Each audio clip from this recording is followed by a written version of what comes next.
Hey guys, it's Sagar, and in this video, I am going to compare the dual cameras on the Nothing Phone 1 with the ones on the iPhone 13. Everyone watching this video already knows that there is a huge difference between their prices. In fact, you can buy two Nothing Phone 1s at the price of one iPhone 13.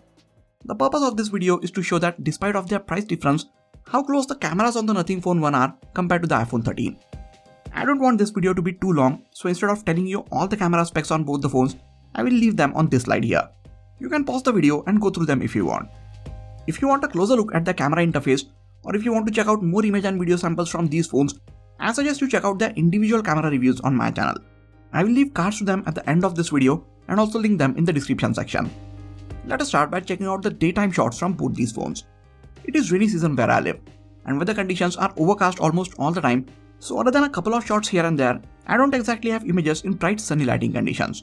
But the ones that I have should give you a fairly good idea of how these cameras perform in most lighting conditions. I think most of the daytime shots from both these phones look really good.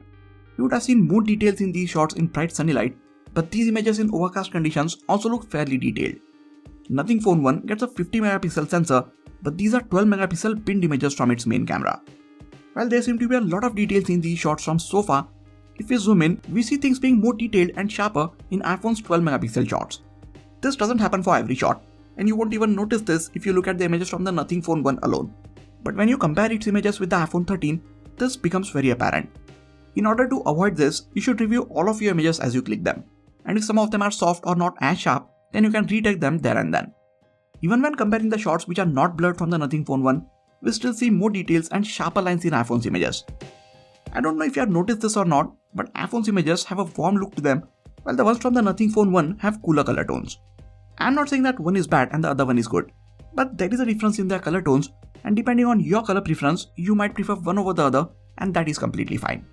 Speaking of colors, both the phones do a fairly good job of showing how the scene looked in real life. I'm surprised to see that in many cases, colors from the Nothing Phone 1 are very close to the colors from the iPhone. But in some cases, Nothing Phone 1 completely messes up the colors. Would you believe these are two images of the same bunch of flowers, yet they look so different from each other? iPhone 13 is showing the colors of the flowers as they were, whereas the Nothing Phone 1 completely shifted the red colors of the flowers to orange. Again, in this set of images, the actual colors of the wall is how it looked in the iPhone 13 shot, but the Nothing Phone 1 made it look completely different. It seems to have overexposed and desaturated the colors of the bricks. I'm not saying that the iPhone is capturing better colors, it is just showing the colors as they were in real life. Everyone perceives colors in a different way, so which of these two images you like for their colors will depend on your personal preference. If you have liked this video so far, please consider subscribing to this channel. It is free and takes less than 5 seconds of your time, but it goes a long way in helping my channel grow. Now, one of the areas where the Nothing Phone 1 is clearly better than the iPhone 13 is in the HDR mode. Normally, the Smart HDR feature works really well on iPhones, but this time for some reason, the iPhone 13 and 13 mini haven't performed all that well in situations which demand high dynamic range. As you can see, in most of these shots, Nothing Phone 1 is better at hiding the brighter areas of the scene and lifting the shadows so they don't look too dark. In a couple of shots, iPhone 13 did well with the dynamic range, but sadly this doesn't happen too often. You can install Gcam mod on the Nothing Phone 1, and its HDR enhanced mode makes the images look even better. I really hope Apple gets the HDR mode right on the iPhone 14. Coming to the close-up shots, the minimum focusing distance of both these phones is almost the same, which means the closest distance from which you can set the focus on an object is almost same on both these phones. The resulting close-up shots look excellent from both of them. The subject is in sharp focus and the background gets a smooth creamy bokeh. It is also important to know that both of them are very fast at setting the focus on any nearby object, which is a must for taking close-up shots. If I remove the labels of these images, it would be very difficult for you guys to tell which close-up shot is from which phone. And this in itself is a huge win for the Nothing Phone 1. If you want to get even closer to the subject, the wide lens on the Nothing Phone 1 also gets a macro mode. In this mode, you can get as close as 4 cm to your subject and still set the focus. While it is good that you can get so close to your subject on the Nothing Phone 1, but we have seen phones priced much lower than this get even closer to the subject and take better macro shots. I tried to take a same shot with the macro mode and then by digitally zooming in 1.5 to 2 times with the main camera, and here are the results. I think the zoomed in image from the main image sensor looks better. So if you have the Nothing Phone 1 or if you are planning on getting it, try using the digital zoom instead of the macro mode and let me know in the comments if the results are any better. Moving on to the wide lens. Both the phones get ultra wide angle cameras, and here is how much more of the scene they will let you get in the shot compared to the main cameras. Wide shots on the Nothing Phone 1 have a lot of extra sharpness added to them, which makes them look very processed. iPhone maintains the same color temperature and white balance between the shots from the main and wide cameras, but there is a big shift in color temperature and white balance as you switch the lenses on the Nothing Phone 1. That being said, the dynamic range is much better in the wide shots on the Nothing Phone 1. If you did not notice that in the previous images, this set of images will make it abundantly clear. Now, despite of it not showing the best dynamic range, if you are looking for natural looking wide shots with good color reproduction, then iPhone 13 is better at it. Its wide shots also have more details overall. Coming to the portrait mode.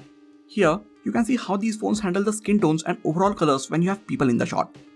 Both the phones are good at detecting the edges of your subject and separating them from the rest of the background. The blur to the background also looks very good and natural from both of them, and you can adjust the amount of blur on both the phones. If we shift our attention to the skin tones, then I think the iPhone 13 has captured them better, while the Nothing Phone 1 had made the skin appear a bit pale. Not just the skin tones, but for some reason it even desaturated the overall colors in the entire shot. I get that colors can be tweaked and fixed in editing, but I take a lot of portrait shots, and unless there is a batch edit option in the phone's editing software, I don't look forward to editing the colors in each of my images individually. In low light portraits, iPhone 13's images are again better, brighter, more detailed and cleaner. So for taking portraits, I would pick the iPhone 13 any day. But if we consider the price difference between the two phones, then I would say Nothing Phone 1 is doing a really great job with these shots. I would say the same for portrait shots of objects as well. I think the subjects look a bit softer in its portrait shots, and the edge detection also needs a bit of tuning. But considering the price, I would say the Nothing Phone 1 leaves very little to complain about. After all, I am putting it against one of the best cameras in the smartphone industry, and it is still managing to hold its ground. With that, let us move on to the artificial and low light images. If you saw my last video, which was the Nothing Phone 1's camera review, I praised it a lot for its performance in low lighting conditions, and I still stand by it, and I feel it is one of the better cameras to shoot with as the light goes down. But when comparing it with the iPhone 13, it doesn't seem to be doing all that well.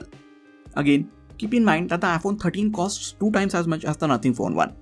iPhone's images are sharper and more detailed, but I think you will notice this only when you compare the two side by side and maybe zoom in on them. Otherwise, by itself, I really like the images from the Nothing Phone 1 in these artificial lighting conditions. When shooting in indoor, artificial or low lighting conditions, you need to be aware of a few things, not just for the Nothing Phone 1 but for any phone in general. No matter how many megapixels it has, smartphone's image sensor is tiny, and in order to take detailed images in lower light, the sensor needs to capture as much light as possible. To do this, companies put in a wider aperture in front of the sensor, which will let in more light on it. But even this amount of light is not enough, so the last thing that companies do is that they keep the shutter open for a longer time so the sensor can finally capture enough light. But what this means for us is, if you move the phone even the slightest during this time, your images will either be blurry or just won't have enough details in them. So if you want to take good images in lower light, no matter which of these phones you are using, make sure to hold the phone steady for 1 or 2 seconds. Both these phones do very well as the light gets even lower. Images from the iPhone 13 are a bit sharper and brighter, and I feel it is showing a bit richer looking colors. I let both the phones decide when they needed to fire the night mode, and all these images have been shot in the night mode. The Nothing Phone 1 is doing a good enough job compared to the iPhone. But if you look at its images alone for a moment, don't you think it is doing a really good job? I feel they do. I think most people getting the Nothing Phone 1 should be happy with its main camera's low light performance. Just keep your expectations in check and you will be happy with the results. The low light wide shots from both the phones are not that great. Night mode helps a bit, but I think images like these ones from the iPhone 13 are totally useless. There is a lot of sharpness and processing being added to the Nothing Phone 1's shot, which you may or may not like. Some of the low light shots on the iPhone 13 might be brighter, but if you zoom in, they have ton of noise and barely any details in them. For this reason, I just don't like to use the wide lens on any of my phones after the sun goes down. iPhone 13 gets a 12 megapixel selfie camera as opposed to the 16 megapixel one on the Nothing Phone 1. Frankly, the front-facing camera has been the weakest camera on iPhones for years, which makes it very easy for other phones to beat it in the selfies. But looking at these shots, I don't see that many extra details in the selfies from the Nothing Phone 1. In fact, ones from the iPhone 13 seem to be a bit sharper and more detailed. Again, iPhone captures better colors and natural looking skin tones, and to my surprise, better dynamic range as well for these selfies. The edge detection is good and accurate from both for the portrait selfies, but rest of the things remain the same. Nothing Phone 1's images don't seem to have any extra details. iPhone is showing better overall colors, and as you can see in this shot, much better dynamic range as well. I think Nothing really needs to optimize the front-facing camera on this phone with a few updates. They also need to add some sort of stabilization to this camera while shooting videos. Just look at how shaky its unstabilized videos look. Here's a video from the front-facing camera of the Nothing Phone 1 and the iPhone 13. You can see how both these phones are handling the overall colors of the scene, exposure and stabilization when I'm walking around with them. iPhone can shoot 4K videos at 60 FPS with its front-facing camera, while the Nothing Phone 1 is limited at shooting 1080p videos with it. You can also let me know in the comments which one of these do you think is picking my voice better. Here is a 4K 30fps video sample from the main rear camera on both these phones. Both of them have OIS and EIS for stabilization, and we see it working perfectly on the iPhone 13. There are however a few skipped frames and wobbles or jitters with each step that I take in the video from the Nothing Phone 1. iPhone's videos also have better looking colors and dynamic range, while the Nothing Phone 1 is almost crushing the shadows. iPhone can shoot 4K 60fps videos, but the Nothing Phone 1 can only shoot at 1080p resolution while recording at 60fps. I feel like the stabilization is a bit better while shooting 1080p 60fps videos on the Nothing Phone 1. So there you have it. We have seen over 150 image and video samples from both these phones. While the iPhone 13 has better details in almost all of the shots and showed slightly better colors, the Nothing Phone 1 is showing much better dynamic range, especially from its ultra-wide-angle camera. Other than in lower lighting conditions, I would say its performance was very close to that of the iPhone 13. Even in lower light, it was actually good. Its images were not as bright or detailed as the ones from the iPhone 13, but for a sub 35,000 rupees phone, I would say it did really well. Nothing needs to work a bit on its selfie camera and videos, but other than that, its performance was better than what I expected. What do you guys feel about the cameras on this Nothing Phone 1? Do you think it was catching up to the iPhone 13, or do you think it did better than the iPhone 13? Let me know in the comments.